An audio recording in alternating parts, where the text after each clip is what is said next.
Ya Nabi, salam alaika. Ya Rasul, salam alaika. Malam ini kita akan kembali melanjutkan pelajaran hadis kita dalam kitab Kutubul Falihin yang telah dikarang dan dirangkum oleh guru kita tercinta Murabbi Arwahina Sayyidil Habib Umar bin Muhammad bin Salih bin Hafid.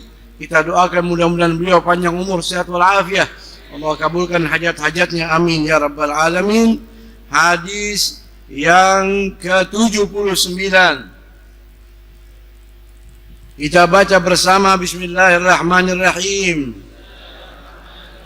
An Abdillahi ibni Amrin ibni al-As radhiyallahu ta'ala anhu anna an-nabiyya sallallahu alaihi wa alihi wa sahbihi wa sallama qala laysa al-wasilu bil mukafi walakinna al-wasilu wasilu alladhi idza qata'at rahimuhu wasalaha, rawahul Bukhari.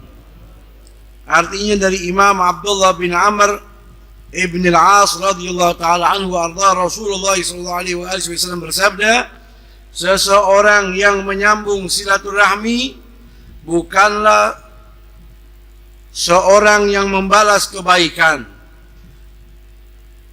Seseorang dengan kebaikan semisal, akan tetapi seorang yang menyambung silaturahmi adalah orang yang berusaha kembali menyambung silaturahmi setelah sebelumnya diputuskan oleh pihak lain. Hadis riwayat Imam Bukhari. Hadis ke-79 dalam kitab Kutubul Falihin yang dibawa oleh Abdullah ibni Amrin ibni al-As, salah seorang sahabat baginda Nabi kita Muhammad sallallahu alaihi wasallam, yang mana beliau sahabat Rasul, anak daripada sahabat Rasul juga radhiyallahu taala anhu wa warda. Seorang sahabat yang dikenali keilmuannya, terlebih khusus ilmu soal hadisnya Rasulullah SAW. Dikarenakan Imam Abdullah bin Amr ini, hadirin hadirat, salah seorang sahabat, bahkan satu-satunya sahabat yang selalu mencatat hadis-hadisnya Rasulullah. Ada dalam riwayat, sahabat dilarang oleh Rasul mencatat apa yang keluar dari lisannya kecuali firman Allah. Kalau hadis tidak dicatat. Sehingga di antara mereka yang hafalannya kuat, yang bisa merekam, bisa menyimpan hadis-hadisnya Rasul, seperti Al-Imam Abu Hurairah radhiyallahu ta'ala anhu. Di antara mereka yang mendapatkan kesempatan selalu mencatat hadisnya Rasul yang didengar, yaitu Abdullah ibnu Amrin ibnu al-As, membawa riwayat hadis malam ini. Sehingga Imam Abu Hurairah pernah mengatakan, tidak ada sahabatnya Nabi yang lebih kuat, yang lebih teliti di dalam mencatat atau menghafal hadisnya Nabi setelah saya, melebihi Abdullah bin Amr ibn al-As, pembawa hadis malam ini. Beliau salah seorang sahabat yang telah mencatat hadis Rasul kurang lebih 700 hadis. Umurnya 72 tahun, meninggal pada tahun 63 Hijriah. Semoga Allah meridainya dan kita mendapatkan barokahnya, amin. Beliau mengatakan bahwasanya baginda Nabi besar Muhammad sallallahu alaihi wasallam gala telah bersabda, laisal wasilu, bukanlah orang yang menyambung, bukanlah seorang pengunjung, bukanlah seseorang yang bersilaturahmi, bil mukafi, mengunjungi orang yang mengunjungi dia, berbuat baik kepada orang yang baik kepada dia, bersilaturahmi kepada orang yang silaturahmi ke rumah dia. Itu bukan penyambung silaturahmi yang sempurna. Kata Nabi dalam hadis, innamal wasilu Walakinnal wasilu, yang dimaksud penyambung silaturahmi yang sempurna adalah alladzi idza qata'at rahimu, yaitu orang yang mana telah terputus silaturahmi, diputusi oleh pihak lain, wasolaha, dia menyambung kembali. Dia menyambung kembali. Itulah orang yang silaturahminya sempurna. Hadis riwayat Imam Bukhari. Ibu bapak, hadirin wal hadirat yang dirahmati oleh Allah. Hadis malam ini berbicara masalah silaturahmi. Betul. Silaturahmi ini sangat penting. Bahkan di antara bentuk silaturahmi yang paling tinggi nilainya, yang paling besar pahalanya, yaitu mengunjungi kepada orang yang jahat sama kita. Bersilaturahmi kepada orang yang dengan sengaja memutuskan tali silaturahmi. Sebagaimana dalam hadis malam ini, laisal wasil bil mukafi. Dalam bahasa hadis di sini, ibu bapak hadirin wal hadirat, kita bisa pahami bahwa sesungguhnya silaturahmi yang dilakukan oleh seseorang kepada yang jahat kepada dirinya memiliki nilai yang sangat mahal, nilai yang sangat istimewa. Bahkan dikatakan kepada orang yang tidak berbuat baik kepada kita. Dalam hadis ini ada 3 orang. Yang pertama al-wasil, orang yang menyambung silaturahmi. Yang kedua al-mukafi, orang yang membalas kunjungan tersebut kepada orang yang mengunjungi dia. Yang ketiga al-qati, orang yang memutus tali silaturahmi. Ketika ada orang bersilaturahmi kepada orang baik sama kita, itu bagus, tapi itu umum, betul. Ente silaturahmi kepada kerabat ente yang baik, ente mengunjungi orang yang baik dengan orang tersebut, itu hal biasa. Tapi yang mahal ketika kita berkunjung kepada orang yang jahat sama kita, orang yang memutuskan tali hubungan silaturahmi kepada kita.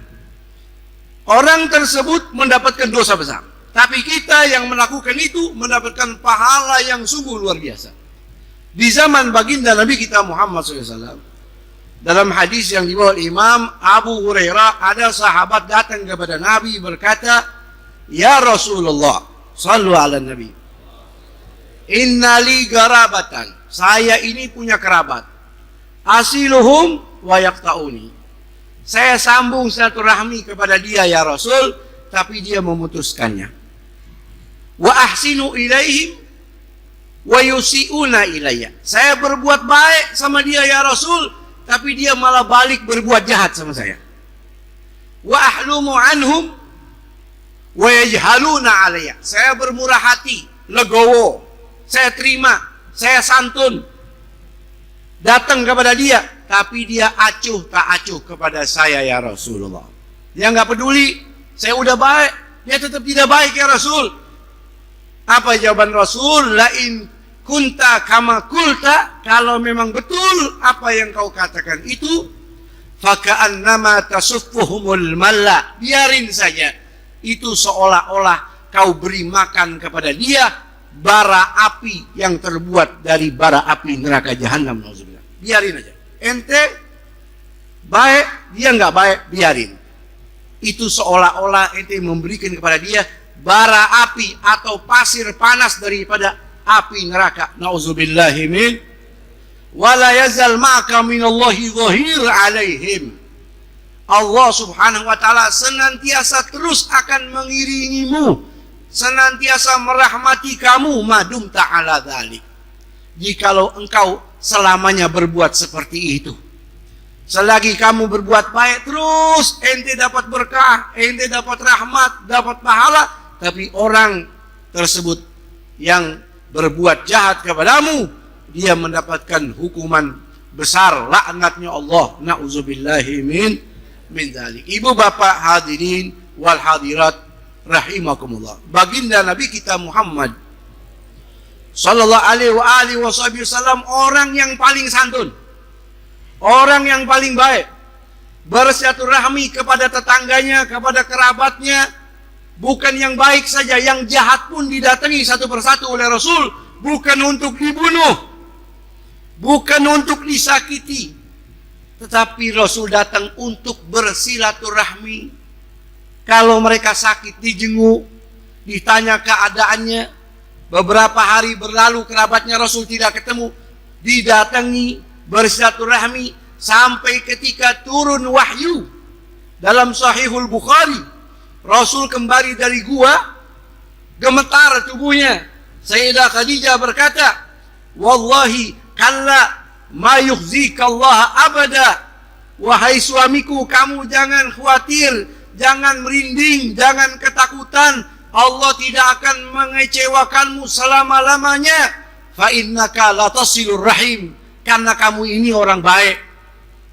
Kamu sebelum dijadiin nabi pun, sebelum terima wahyu pun, kamu orang yang selalu bersilaturahmi, wahai suamiku. Sallu ala Rasulillah. Makanya kita dianjurkan untuk senantiasa bersilaturahmi. Dalam riwayat Al-Imam Muslim meriwayatkan satu riwayat hadis baginda Rasul sallallahu alaihi wasallam an Amr ibn al-As qala sami'tu Rasulullah sallallahu alaihi wasallam jiharan ghaira sirrin. Kata sahabat Nabi Amr ibn al-As, bapaknya Abdullah yang membawa hadis malam ini. Amr ibn al-As mengatakan, saya pernah mendengar wasiat dari Rasul jiharan ghaira sirrin, terang-terangan di depan semua orang. Saya dengar Rasul pernah berwasiat di depan semua khalayak umum. Apa kata Nabi? Inna ala abi fulan laisa bi auliyai. Itu kabilah Bani Fulan, kabilah Bani Fulan, mereka bukan pelindungku. Mereka bukan siapa-siapa bagiku. Saya tidak perlu meminta pertolongan kepada mereka. Artinya mereka ini bukan muslim. Mereka ini masih menyembah patung. Laisu bi auliyai, innama waliyullah wa salihil mu'minin. Pelindung saya, pelindung umat mukmin adalah Allah. Walakinna lahum rahimun abulluha bibalaha. Tapi mereka masih ada ikatan darah sama saya. Mereka itu kerabat saya. Tetap saya akan berbuat baik kepada mereka. Saya akan menyambung tali silaturahmi kepada mereka. Sallu ala Nabi sallallahu alaihi wasallam. Nabi nggak lihat agamanya apa, Nabi nggak lihat akidahnya apa, tapi yang ditunjukkan oleh Rasul akhlak. Nabi tetap bersilaturahmi walaupun yang disembah benda, yang disembah baginda Rasul Allah, yang disembah oleh mereka hanya batu, tapi Rasul masih menjaga hubungan baik, silaturahmi. Ibu bapak, hadirin hadirat rahimakumullah. Orang ketika menjaga hubungan baik kepada orang lain, kalau dia non muslim, dia rajin bersedekah, dia menjaga silaturahmi, memiliki tata krama dan sopan santun, orang itu insya Allah akan diberi hidayah oleh Allah SWT. Apalagi orang muslim. Zaman Nabi ada sahabat namanya Hakim bin Hizam. Dia mengatakan, ya Rasulullah, ara'aita kuntu fil jahiliyati atasaddaqu wa asilu wa a'tiqu raqaba'u kama qala. Wahai Rasul, bagaimana pendapatmu? Dulu saya waktu belum masuk agama Islam, masih dalam kondisi jahiliyah, saya itu suka bersilaturahmi. Satu. Wa a'tiqu raqabah, wa fi riwayatin i'taqu raqabah, dan suka memerdekakan budak. Yang pertama silaturahmi, kedua suka memerdekakan budak. Wa atasaddaq, dan saya suka bersedekah. Fahalli fiha ajra, apakah saya dapat pahala wahai Rasulullah? Jawaban Nabi simpel. Faqala sallallahu alaihi wasallam, aslamta ala ma salafa min khairin, rawahul Bukhari. Kata Nabi, sekarang kamu sudah masuk ke dalam agama Islam atas berkat kebaikan kamu yang pernah dahulu kamu kerjakan sebelum masuk Islam. Jadi orang yang berbuat baik, dia akan diberi hidayah oleh Allah. Silaturahminya bagus, sedekahnya bagus, tidak jahat sama orang, tidak menyakiti, apalagi membunuh. Sebagaimana yang beberapa waktu ya kita dengar dalam 1-2 hari ini, di mana terjadi bom di mana-mana, mengatakan atau ada label agama Islam. Demi Allah, Islam bukan seperti itu. Betul? Islam itu lembut. Islam itu menjaga hubungan silaturahmi. Ya, Islam itu dianjurkan berbuat baik. Jangan lagi sama muslim, jangan lagi sama manusia, jangan lagi sama kerabat, sama binatang saja. Kita dilarang oleh Rasul untuk mengganggu binatang. Bukan binatang yang kita makan sekalipun, anjing dan babi pun kita dilarang oleh Rasul mengganggunya. Bi ghairi haqqin, apalagi harus membunuh manusia. Ibu bapak hadirin wal hadirat yang dirahmati oleh Allah Subhanahu wa taala. Membunuh adalah bukan keadaan atau bukan kebiasaan orang muslim, apalagi bi ghairi haqqin. Man qatala nafsan bi ghairi nafsin aw fasadin fil ardi faka'annama qatala an-nasa jami'a. Barang siapa yang membunuh jiwa, dalam ayat itu disebut membunuh jiwanya, enggak disebut agamanya, siapapun dia. Man qatala nafsan, membunuh jiwa, bi ghairi nafsin, yang jiwa itu tidak membunuh orang lain lalu Anda bunuh. Au fasadin fil ardi, orang itu tidak merusak bumi. Dalam kategori kata ulama boleh jadi dia zimmi, tidak mengganggu kita. Faka'annama qatala nasa jami'a, seakan-akan dia membunuh seluruh manusia. Nauzubillah min dzalik. Bunuh satu orang dosanya seperti membunuh bukan lagi 1.000, 2.000, 10.000, 20.000, seluruh manusia. Satu nyawa kita bunuh. Wa man ahyaha faka'annama ahyan nasa jami'a.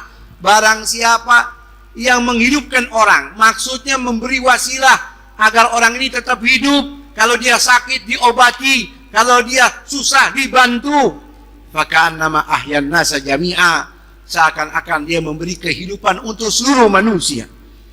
Itu ajaran agama Islam yang Allah turunkan kepada junjungan baginda Nabi besar Muhammad sallallahu alaihi wasallam. Apalagi harus menyerempet-nyerempetkan dengan masalah cadar, yang merupakan perintah Allah dalam Al-Quran, perintah baginda Rasul untuk kaum muslimat kita. Betul?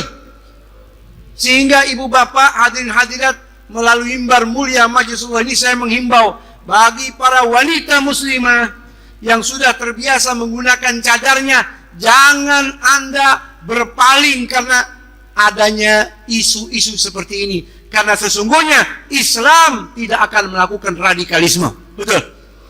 Jadi yang pakai cadar, tetaplah Anda istiqomah, tempat Anda nanti surganya Allah.